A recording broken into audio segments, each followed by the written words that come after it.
요한복음 7장 37절에서 39절 말씀까지 우리 함께 합독하도록 하겠습니다. 주보에는 이제 38절인데 한 절을 더 추가하도록 하겠습니다. 39절 말씀까지 우리 함께 합독하시겠습니다.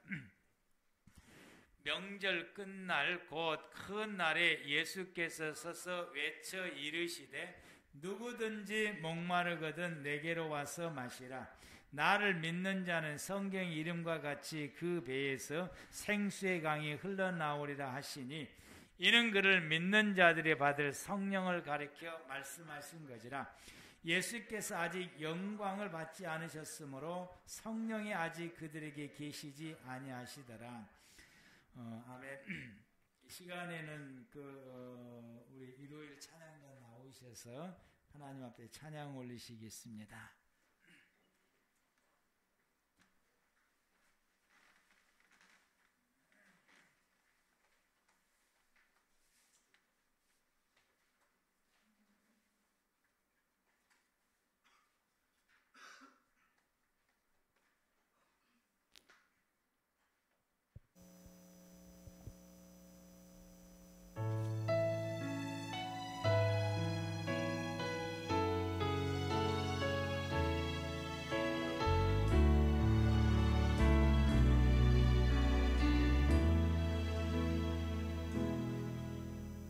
누구나 무거운 짐을 지고 가는 길 아무도 끝을 알 수 없네.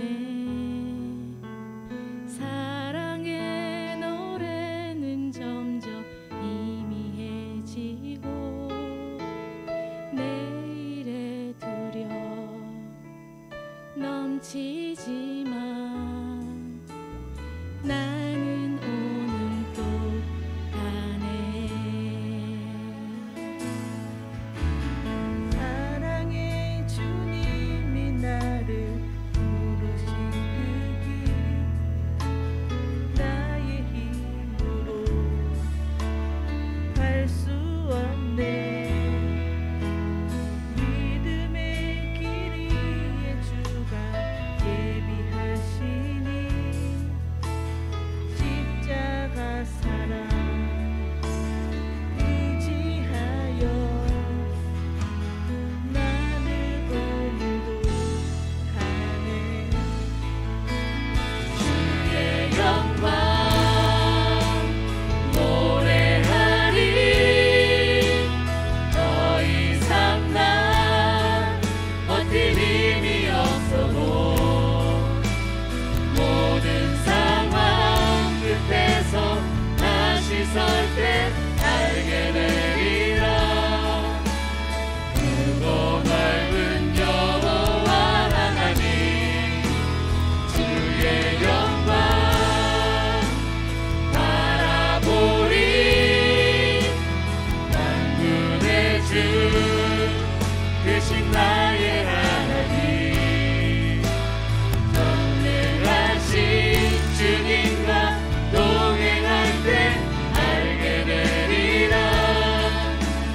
날 만드신 사랑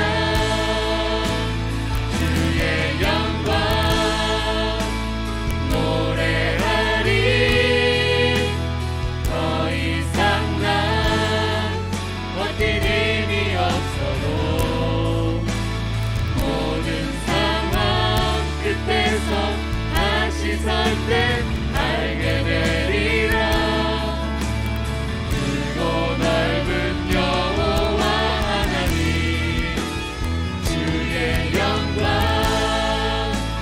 바라보리. 만군의 주 크신 나의 하나님 전능하신 주님과 동행할 때 알게 되리라. 날 만드신 사랑.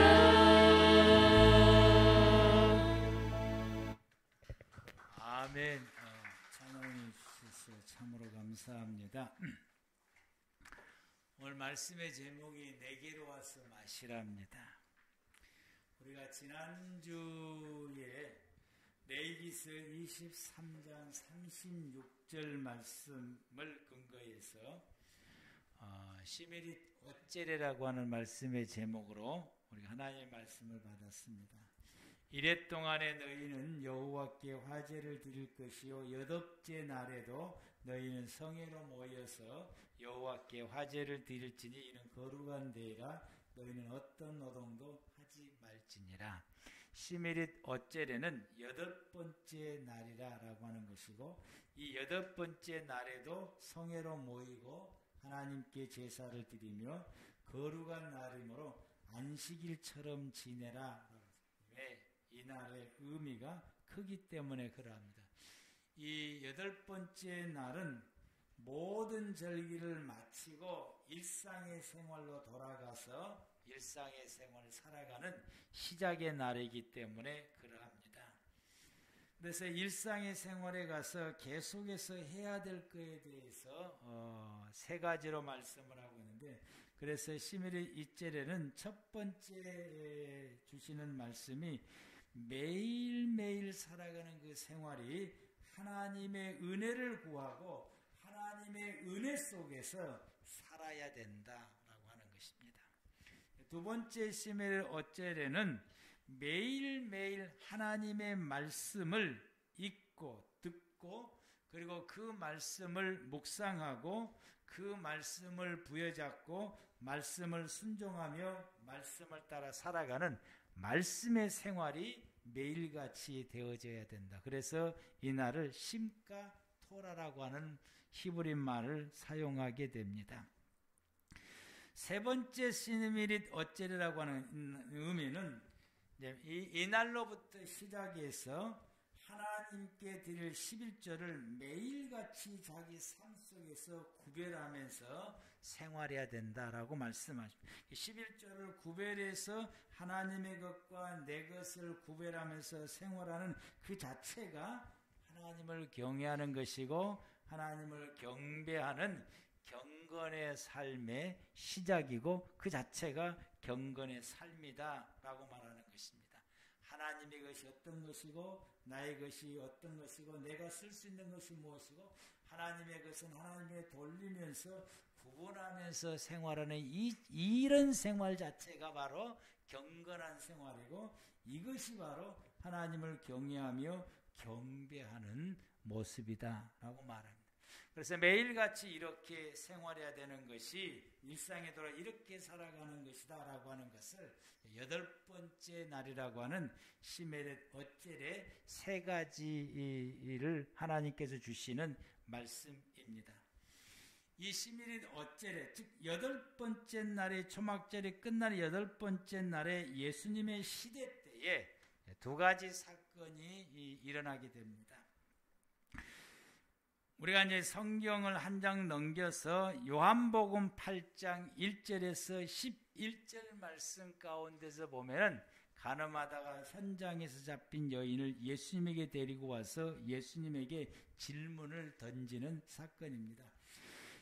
이 말씀을 보게 되면은 예수는 감람산으로 가시니라 아침에 다시 성전으로 들어오시니 백성이 다 나온지라 앉아서 그들에게 말씀을 가르쳤습니다.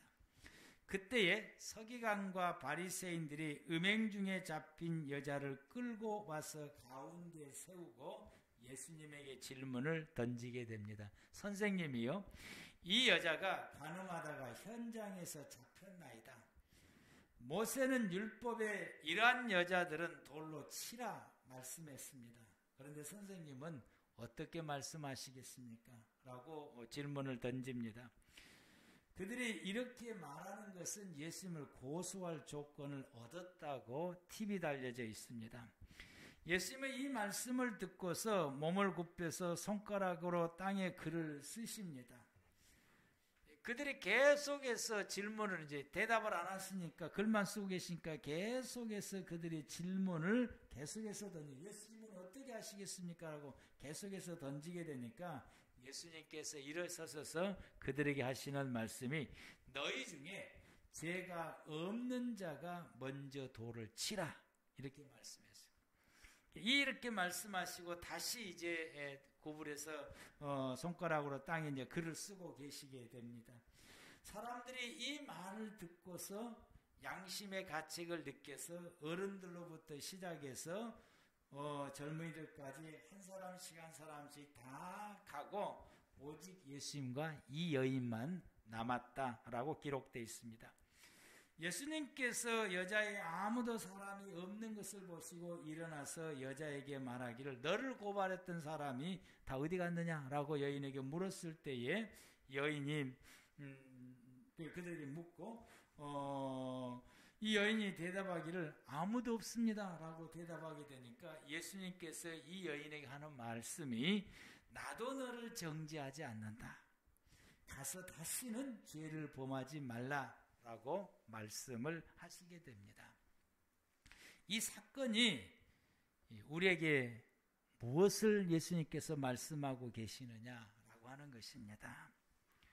이 사건을 통해서 주님께서 우리에게 주시는 이 말씀, 즉 이 초막절이 끝남으로 통해서 1년에 있는 모든 절기가 다 끝나고 일상의 생활로 돌아가는 8번째 날에 이 일이 벌어졌는데 이 일로 통해서 예수님께서 이들에게 뭐라고 말씀을 하시느냐라고 하는 것입니다. 그것이 우리의 신앙의 생활들이 종교적인 신앙의 생활로 살아가게 되면은 우리의 일상의 생활 속에서 하나님이 원하시는 영적인 삶을 살기가 어렵다라고 하는 것입니다.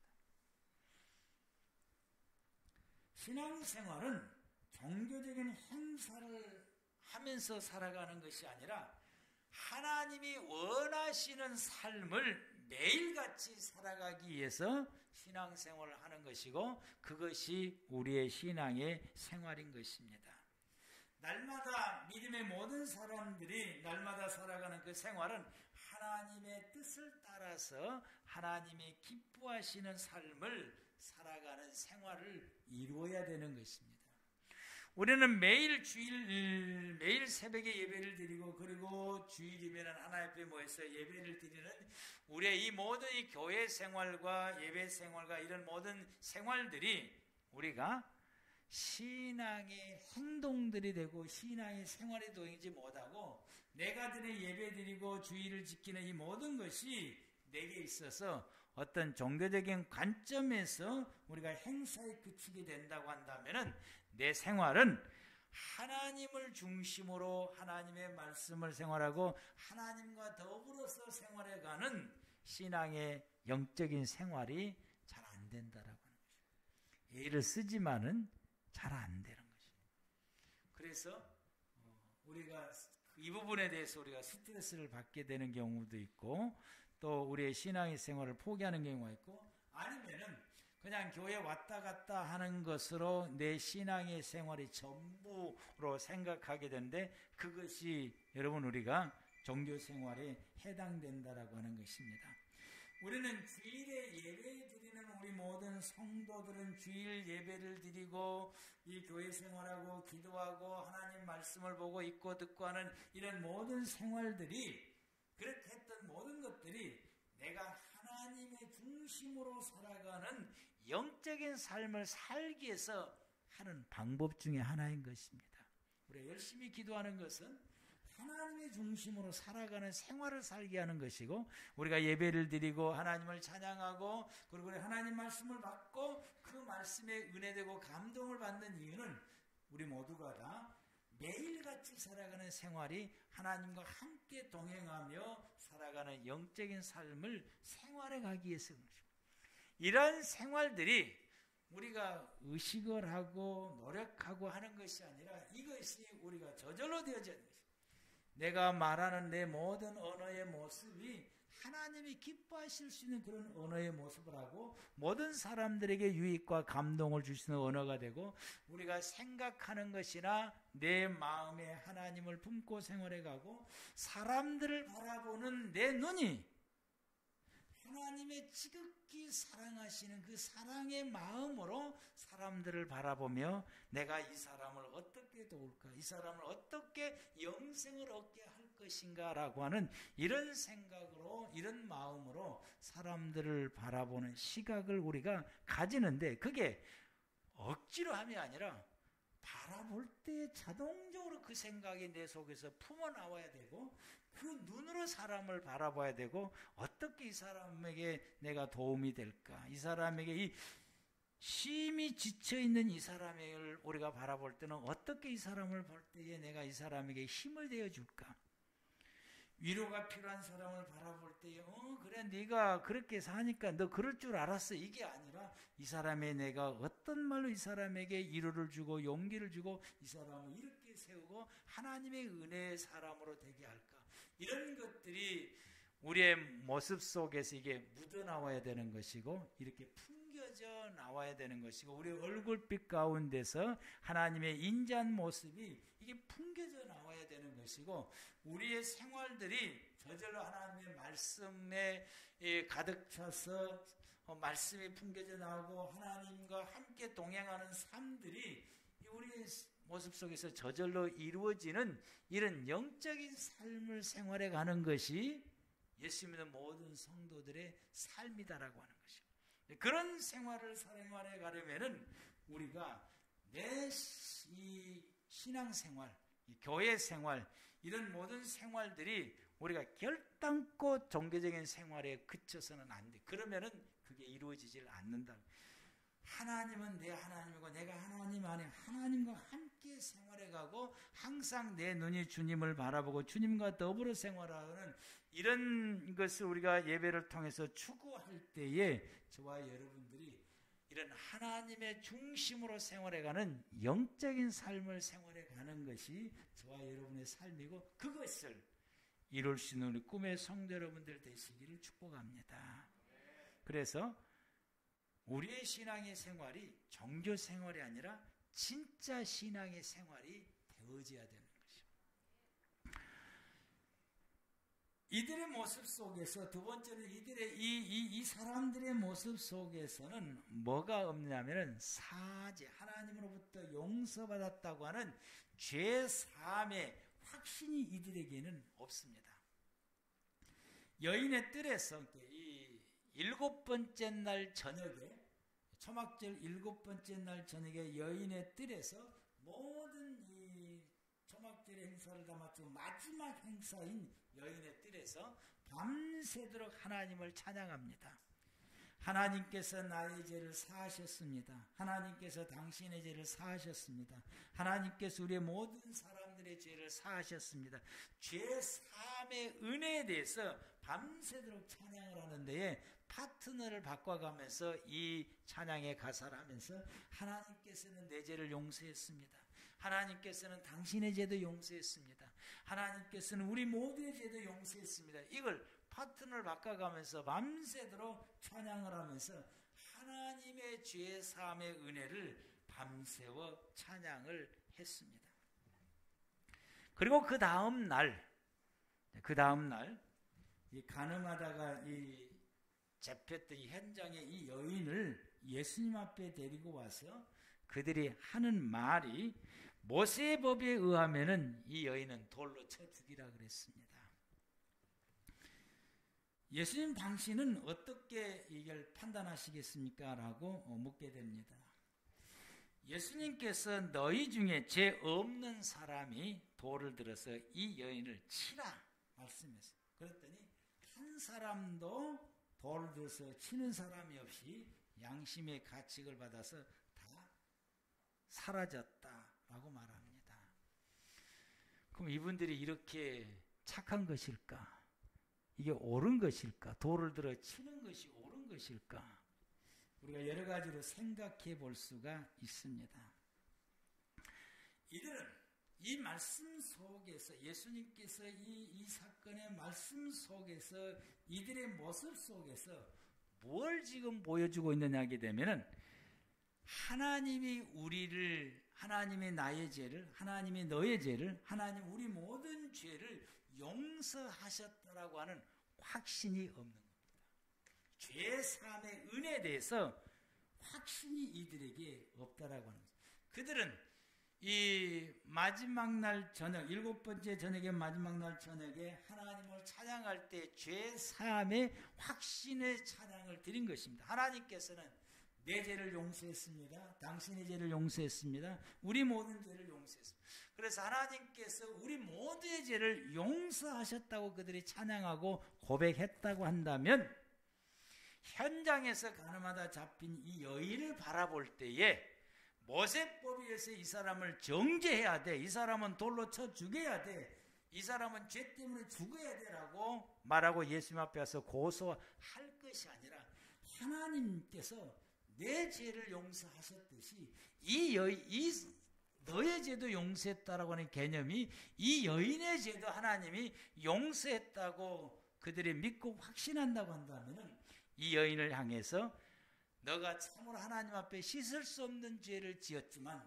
하나님은 사랑하셔 너의 모든 죄를 사했다. 그러므로 이제는 너 가서 다시는 죄를 짓지 말아라고 하고 현장에서 끝냈어야 할 이 일을 그들이 예수님 앞에 데리고 와서 모세법에 하면 이 여인은 돌로 쳐 죽여야 됩니다라고 아주 강력하게 이야기하는 것은 이 여인의 죄가 용서받지를 못했다라고 하는 이야기. 그럼 어젯밤에 하나님께서 당신의 죄도 용서했고 우리 모두의 죄를 용서했다라고 하는 이 말이 왜 그렇게 말하냐? 확신이 없다라고 하는 사실.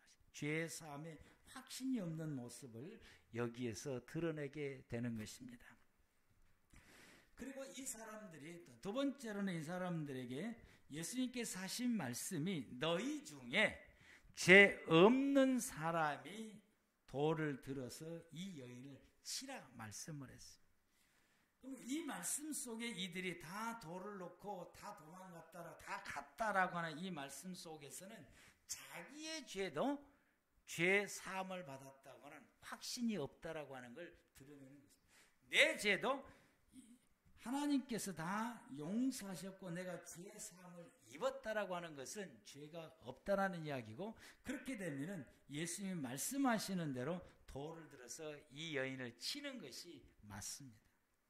왜냐하면 주님이 너희 중에 죄 없는 사람이 돌을 치라고 했습니다.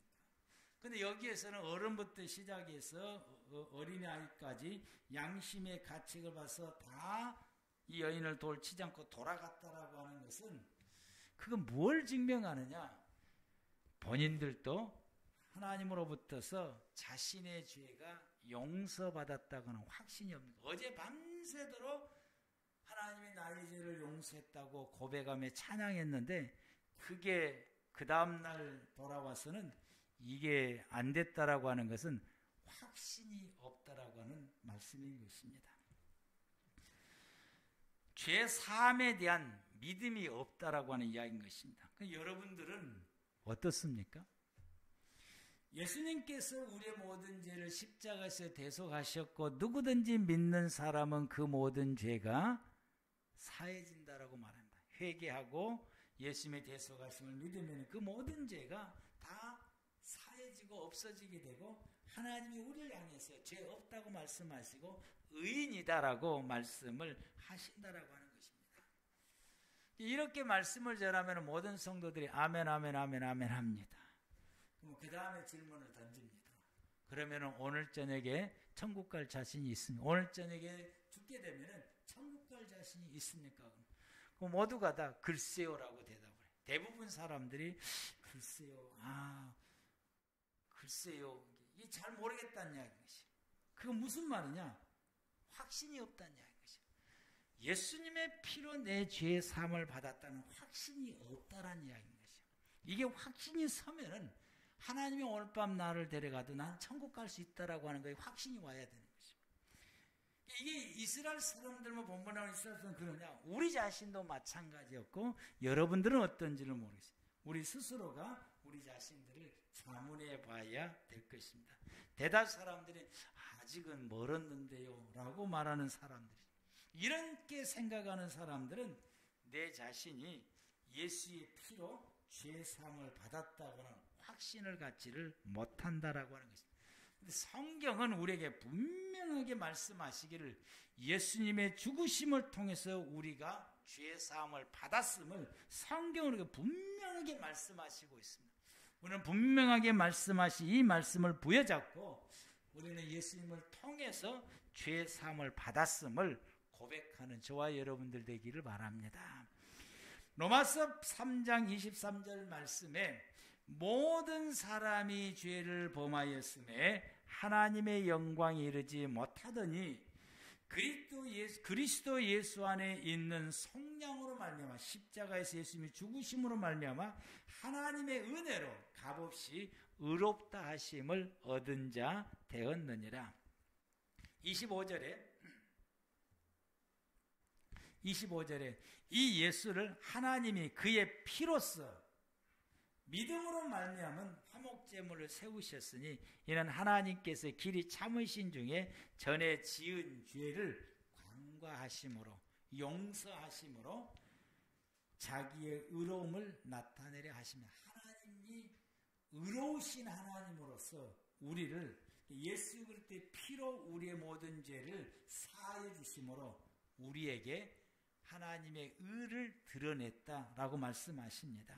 히브리서 9장 12절 말씀에서 14절 말씀 가운데 염소와 송아지 피로 하지 아니하고 오직 자기 피로 영원한 속죄를 이루사 단번에 성소에 들어가셨느니라. 구약의 시대 때는 짐승의 피로 속죄함을 죄 사함의 은혜를 입게 되고 그것은 일회성이 한 번 죄에 한 번 속죄를 드려야 됩니다. 그런데 예수님께서는 십자가에서 죽으심을 통해서 그거 우리의 모든 죄를 영원히 속죄하는 영원의 속죄의 은혜가 담겨져 있습니다. 염소와 황소의 피와 및 암송아지의 죄를 부정한 자에게 뿌려 그 육체를 정결하게 하여 거룩하게 하거든 하물며 영원하신 성령으로 말미암아 흠없는 자기를 하나님께 드린 그리스도의 피가 어찌 너의 양심을 죽은 행실에서 깨끗하게 하고 살아계신 하나님을 섬기게 하지 못하겠느냐. 예수 그리스도의 보혈의 피가 우리를 다 죄를 씻어주심으로 우리가 하나님의 자녀가 되게 하시고 하나님을 섬길 수 있는 은혜를 우리에게 주시게 된 것입니다. 우리는 그리스도 안에서 그의 은혜의 풍성함을 따라 그의 피로 말미암아 속량 곧 죄 사함을 받았느니라. 성경 곳곳에서 예수 그리스도의 피로 우리가 죄 사함을 입었다라고 말씀합니다. 로마서 5장 1절에서도 역시 그러므로 우리가 믿음으로 의롭다 하심을 받았으니 우리 주 예수 그리스도로 말미암아 하나님과 화평을 누리자. 예수님의 십자가에서 죽으심을 믿는 믿음으로 우리의 모든 죄가 사함을 입었다라고 말씀을 하게 됩니다. 9절 말씀에 5장 9절에 그러면 이제 우리가 그의 피로 말미암아 의롭다 하심을 받았으니 예수 그리스도의 피로 흘리신 그 피로 통해서 우리가 하나님 앞에 의롭다라고 하는 그 인정을 받게 되지 죄 사함의 은혜를 입었다라고 말씀합니다. 요한일서 1장 7절에서는 그가 빛 가운데 계신 것 같이 우리도 빛 가운데 행하면 우리가 서로 사귐이 있고 우리가 하나님 안에 있게 되면은 그 아들 예수의 피가 우리를 모든 죄에서 깨끗하게 하실 것이요. 예수님에 대한 믿음이 서면 하나님께서 그 예수의 피로 우리의 모든 죄를 깨끗하게 하실 것이요. 1장 8절에 만일 우리가 죄가 없다고 말하면 스스로 속이고 또 진리가 우리 속에 있지 아니할 것이요. 만일 우리가 죄를 자백하면 그는 미쁘시고 의로우사 우리 죄를 사하시며 우리를 모든 불의에서 깨끗하게 하실 것이요. 우리가 하나님 앞에 죄가 나는 죄 없는 사람, 난 죄 없습니다. 난 거룩함, 난 깨끗함, 난 죄 없이도 살 수 있습니다. 라고 말하는 사람은 예수의 속죄 피가 내게 필요 없다라고 말하는 사람들이고 이렇게 말하는 사람에게는 하나님께서 우리의 죄를 속죄해 주시고 씻어 주시는 은혜가 입지를 못한다라고 하는 거죠. 그러나 우리가 하나님 앞에 자기의 죄를 고백하고 이 모든 죄에 대해서 예수님께서 십자가에서 대신해서 대속해 주셨다고 라고 우리가 믿게 되게 되면 그 예수의 십자가의 보혈의 피로서 하나님 우리의 모든 죄를 씻어주시고 우리를 용서해 주시며 우리를 깨끗하다, 의롭다, 정결다라고 말씀을 하시게 됩니다. 우리는 십자가에서 죽으신 예수님은 그냥 죽는 게 아니라 내 죄를 다 짊어지시고 대속하여 죽으셨음을 믿는 저와 여러분들 되길 바랍니다. 이것을 믿는 사람들은 자신이 지은 죄를 하나님 앞에 고백을 하고 그리고 고백한 이 죄에 대해서 예수 그리스도께 흘리신 그 보혈의 피가 나를 씻어주셔서 그 이후에 하나님이 나를 바라보실 때에 예수의 피로 내 죄를 사하였으니 너는 의로운 사람이다라고 선포하신 이 말씀을 믿음으로 통해서 나는 하나님 앞에 죄 사함의 은혜를 입었다라고 하는 확신을 갖는 저와 여러분들 되기를 바랍니다. 이 은혜가 있어야 돼요. 예수의 피로 나는 죄 사함을 입었다고 하는 이 확신을 매일같이 가져야 돼요. 우리가 생활에 가다가 죄가 생각나거나 죄를 지었음을 느꼈을 때에 즉시 예수님께서 이 죄를 십자가에서 대속하셨음을 믿고 즉시 회개하고 난 다음에는 하나님께서 그 피로 이 죄를 씻었고 그러므로 나는 죄 사함을 입었다. 이 확신을 가지고 생활할 수 있는 저와 여러분들 되기를 바랍니다. 밤새도록 죄 사함의 노래를 부르고 그 다음 날에 글쎄 잘 모르겠어.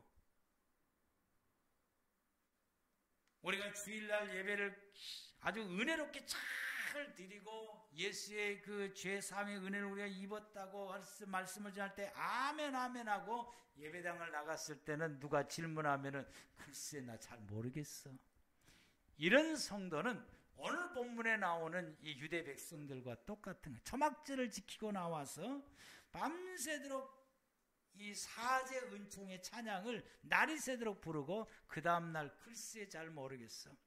우리 꿈의 교회 성도는 이런 성도가 아니야. 예수 그리스도의 보혈의 피로써 나는 죄 사함을 입었어. 나는 하나님 앞에서 의로운 자고 하나님이 내 모든 죄를 사하셨다라고 고백하는 저와 여러분들 되기를 바랍니다. 요한계시록 12장인가 그 말씀을 보게 되면은 이 예수님께서 내 모든 죄를 사하셨다라고 확신을 가지는 이 믿음이 사단의 모든 권세를 이길 수 있는 능력이다라고 말씀했어요. 믿음의 성도들이 사단에게 끌려다니지 않으려면 예수의 피로 죄 사함을 입었다고는 확신을 가질 때에 사단을 이길 수 있는 권세가 생기고 우리가 우리의 모든 삶의 환경들을 이겨낼 수 있는 능력이 생겨나게 되는 것입니다. 이 은혜는 이렇게 사함을 받았다고 하는 이 확신의 이 은혜는 예수님께서 오늘 본문 가운데서 예수님을 통해서 오게 된다라고 말씀을 하게 됩니다. 초막절의 이스라엘 백성들은 하나님의 은혜가 임하기를 참으로 놀랍게도 간구하게 되고 힘써서 간구하게 됩니다. 버드나무를 가지를 세워서 번제단의 남서쪽에 세우고 나서 이 버드나무가 점점점 말라져 죽어가는 걸 보면서 하나님이여 우리가 하나님의 은혜를 내게 부어주지 않으면 우리는 저 버드나무처럼 말라져 죽어갑니다. 하나님 우리에게 은혜를 부어주옵소서. 하나님의 은혜를 끊임없이 구하게 되고 또 이 백성들은 이 실로암의 물을 길러다가 번제단에게 물 붓는 곳에다가 온 이스라엘 백성들이 다 참여해서 기쁨으로 노래 부르면서 그 물을 길러다가 거기에 부으면서 하나님 우리에게 이 은혜가 이렇게 우리가 쏟아부으는 물처럼 흘러 넘칠 수 있도록 우리에게 은혜를 부어달라고 그들이 구하고 이 모든 초막절을 마치고 나온 이 백성들을 향해서 8번째 날 예수님께서 그들을 향해서 외쳐 말씀하신 것이 누구든지 목마르거든 내게로 와서 마시라. 나를 믿는 사람은 성경에 이른 것 같이 그 배에서 생수의 강이 흘러넘치리라. 너희들이 목마르냐? 내게 와서 구해라. 그러면 너희의 속에 생수의 강이 흘러나오리라 라고 말씀합니다. 그런데 이 생수의 강의 39절 말씀에 이는 그를 믿는 자들이 받을 성령을 가리켜 말씀하신 것이라. 이스라엘 백성들의 초막절 때 은혜를 구하는 것이 어떤 은혜를 구하느냐? 생존을 위해서 비를 구하는 것입니다.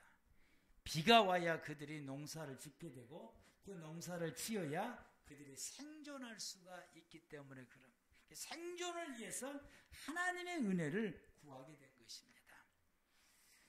예수님은 오늘 본문의 말씀을 통해서는 이렇게 말씀하신 것은 영생을 위해서 성령을 구하는 자가 되라고 말씀을 하게 됩니다. 많은 대다수의 성도들은 자신들의 육의 삶의 생존을 위해서 이 땅의 것을 구하는 것이 모든 성도들이 구하는 기도의 내용인 것입니다. 우리 아이들 잘 되게 해주세요.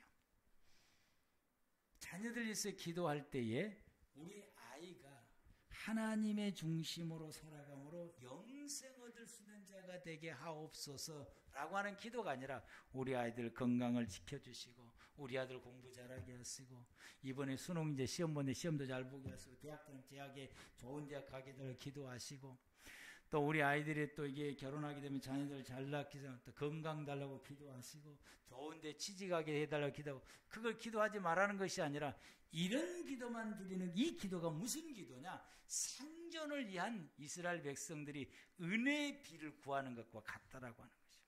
생존을 위해서 드린 기도. 어른들은 이제 사업한 사람은 사업이 잘 되게 해달라고 기도하고 직장생활 하라고 기도하고 저도 여러분을 위해서 이렇게 기도를 많이 드려요. 여러분의 사업을 위해서 여러분의 육체의 건강을 위해서 여러분의 직장에서 여러분의 가정의 생활에 갈 때에 하나님께서 먹을 거 입을 거 쓸 거 부족함이 없이 채워달라고 여러분이 기도합니다. 사글세방 산 사람은 전세 살게 해달라고 전세 산 사람은 집을 사게 해달라고 집이 적은 사람은 큰 집에서 생활할 수 있도록 하나님께서 이렇게 경제의 복을 달라고 기도도 하고 있습니다. 이 생존을 위해서 기도도 해요. 그런데 우리의 모든 기도가 생존을 위해서 하나님의 은혜를 구하는 기도만 머무르게 되면은 안 된다라고 하는 것입니다. 거기만 머무르 안 되고 우리는 이 기도를 뛰어넘어서 그 다음 단계 영생을 위해서 하나님의 성령을 구하는 자가 되어야 됩니다. 아멘. 성령 충만했을 때에 하나님과 함께 살아가는 영적인 삶을 살아갈 수가 있고 성령 충만할 때에 하나님의 나의 모든 죄를 사하였음을 확신을 가지고 생활을 하게 되는 것입니다. 예수님의 제자들은 성령 충만함 받기 전까지는 이게 안 됐는데 성령의 충만함을 받고 난 다음부터서는 예수가 십자가에서 죽으심이 우리의 모든 죄를 대속해서 죽으셨고 부활했다. 그래서 이것을 온 세상에 다니며 자기의 육신의 생명이 끝날까지 핍박과 고난을 받으면서도 이 복음을 힘차게 전한 것입니다. 그 믿음이 서게 된 것입니다. 성령을 받을 때 가능하게 된 것입니다. 성령을 충만하게 받을 때 하나님과 함께 생활해 갈 수 있는 영적인 삶이 저절로 이루어지게 되는 것입니다. 성령의 충만함 받을 때 가능한 것입니다. 예수님께서는 사도행전 2장에 사도들과 성도들 120명의 성도가 모여서 하나님 앞에 구했을 때 그들에게 성령을 부으셨고 그들이 성령 충만함 받았을 때에 하나님의 중심으로 생활하고 죄 사함의 확신을 받게 되고 사마리아에서 사람들에게 있어서 역시 사도행전 8장 10절 17절에 사마리아 사람들에게 기도할 때에 그들에게 안수할 때 성령이 부으시게 되고 고넬료가 베드로를 모셔서 하나님 말씀을 들을 때에 성령의 충만함 받게 되고 사도들이 어디든지 그들이 나가서 복음을 전하고 성도들에서 기도할 때에 그때 예수 그리스도를 믿는 모든 성도들이 인종을 초월해서 민족을 초월해서 지역을 초월해서 사도들이 가는 곳마다 그리고 그 복음을 듣는 모든 성도들에게 하나님의 성령이 부으시게 됩니다. 아프리카가 됐든 유럽이 됐든 아시아가 됐든 어디든지 주 예수 그리스도를 믿는 믿음 가운데 성령이 그들 가운데 임하게 되고 오늘날도 누구든지 이 성령을 구하게 되면은 임하게 됩니다. 우리가 하나님 앞에 구하는 것이 내 육신의 생존을 위해서 이 땅에 내리는 이 비, 이 세상 것만 구하는 것으로 우리가 멈출 것이냐, 거기서만 멈추고 그것이 우리에게 전부일 것이냐, 아니면 그 위에서 더 나가서 영생을 위해서 주님과 함께 생활해가는 영적인 삶을 위해서, 그리고 영원한 하나님의 나라에서 하나님과 함께 생활할 수 있는 이 영생을 위해서 우리가 하나님께 성령을 구하는 사람이 되느냐. 예수님은 육의 삶의 생존을 위해서 은혜비를 구했던 이 백성들을 향해서 영생을 위해서 성령을 구하라고 주님이 그들을 향해서 외쳐 말씀하신 것입니다. 오늘 이 시간 우리 주님께서 이 말씀을 통해서 우리가 생존을 위해서 비를 구하며 생활했던 저와 여러분에게 우리 주님께서 오늘 본문을 통해서 우리에게 말씀하십니다. 영적인 삶을 위해서 성령을 구하라. 아멘. 성령을 구하라. 누구든지 목마른 사람들은 내게로 와서 마시라. 나를 통해서 하나님의 성령이 임하기를 구하라고 말씀하십니다. 우리 모두가 다 하나님의 성령이 내게 충만하게 힘입을 수 있도록 기도하는 저와 여러분들 되기를 바랍니다.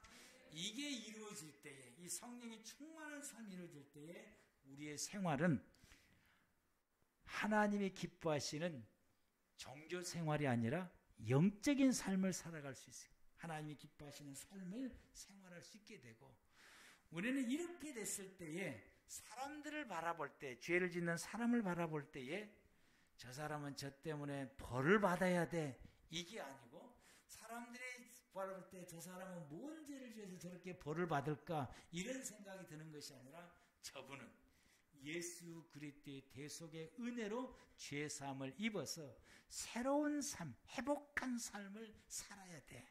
그러니 저분에게는 필요한 것은 예수야. 그러면서 예수를 전하게 되고, 저 사람에게 어려운 사람을 바라볼 때에 그 사람을 향해서 내가 어떻게 도움을 줄까? 위로가 필요한 사람에게 어떻게 내가 위로를 줄까? 삶의 용기를 잃은 사람이 내가 어떻게 이 사람의 용기를 줄까? 이것이 우리 속에서 내가 성령이 충만하게 되면 이런 우리의 생활의 모습들이 저절로 흘러나오게 된다라고 하는 것입니다. 하나님의 성령이 충만하게 되면 주님과 함께 생활할 뿐만 아니라 예수 그리스도의 보혈의 피에서 내가 죄의 사함을 받았으면 훨씬 다운돼서 날마다 기뻐하고 즐거워하면서 생활해 갈 수 있는 삶을 생활하게 되고, 그래서 우리가 신실한 하나님의 아들이 되는 것입니다. 로마서 4장 8장 14절에 하나님의 성령의 인도함을 받은 사람이 하나님의 아들이다 라고 말씀을 하게 되고, 8장 9절 말씀에 그리스도의 영이 있는 사람이 그리스도의 사람, 즉 하나님의 성령이 임재한 사람이 하나님의 사람이고 그리스도의 사람이고, 이 사람이 하나님의 아들이다 라고 말하게 됩니다. 이런 사람들에 있어서는 뭐라고 말씀하시느냐 하게 되면은 로마서 8장 17절 말씀, 이렇게 하나님의 사람이 되는 사람은 하나님의 상속자다라고 말합니다. 하나님의 상속자다. 그러므로 성령에 충만한 사람이 영원한 하나님의 나라를 상속을 받게 되고 영생을 누리게 되는 줄로 믿습니다. 사랑하는 성도 여러분, 우리가 주님께 구할 것은 성령의 충만함을 구하는 저와 여러분들 되기를 바랍니다.